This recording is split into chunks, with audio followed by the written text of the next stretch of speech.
like to move along to subdivision and land development. And Bob Sentz, our Assistant Director, has been in charge of this area of the office since the late 1990s. So I'm going to let Bob talk to you a little bit about that part of our program.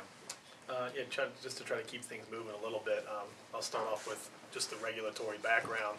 I mentioned the state planning code earlier, and the state planning code also is the enabling legislation for subdivision and land development enforcement.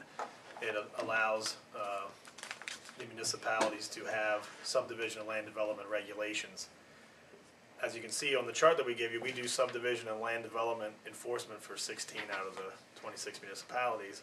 And the reason for that is they fall under the Lebanon County subdivision and land development regulations because they do not have an ordinance of their own.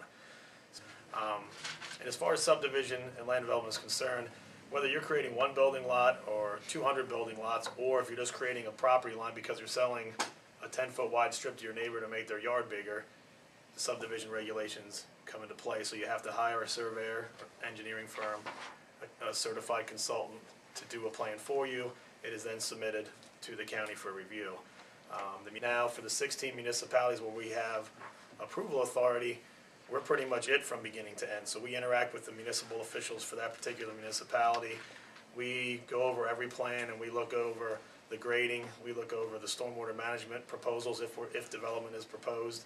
We go around every single lot line, and Chris and myself, I mean, over the years, you figured like reading glasses would come earlier because every plan comes in and has so many standard notes, but we read through every single one of them to make sure it's the right standard notes for that particular township or that particular proposal. And we pretty much have a checklist of what we look for. We're looking for water supply, whether it's on lot water or coming from approval from an authority. Sewage disposal. Gordy's in-house, works with us with regards to sewage enforcement. If we're talking about on-lot septic systems, if it's public sewer, we wait for clearance from the sewer authority for that particular municipality.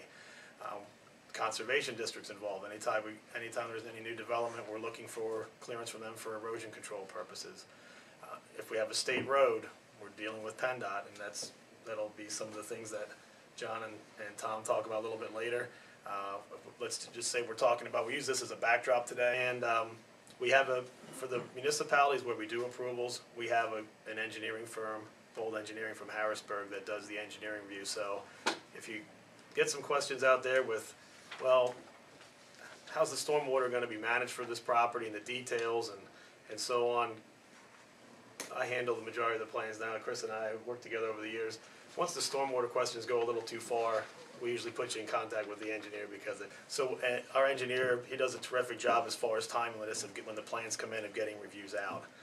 We have 90 days to approve or disapprove a plan. If that 90-day period is coming up, we don't get into the habit of disapproving people's plans. We get extensions from their consulting firms and try to work with them until we get the plan to an approvable spot. And I think we might have disapproved maybe a handful of plans in the whole 15 years I've been doing this.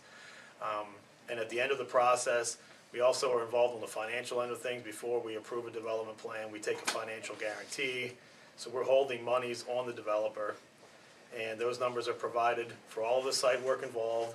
We're talking water, sewer, streets, grading, erosion control, stormwater, you have all that stuff, and it'll be an itemized breakdown by their consultant, of which our engineer will review those line items for current market costs and deem that they're either adequate or not. When that number's locked in, they provide us with a guarantee, and their monies are released as they are requested. Once they're implemented by the developer, contractor, so on, they'll contact us. Our engineer will do inspections, and he'll issue reports, and we'll reduce that until the point where everything's complete, and then the project And I seem to is remember finished. one or two times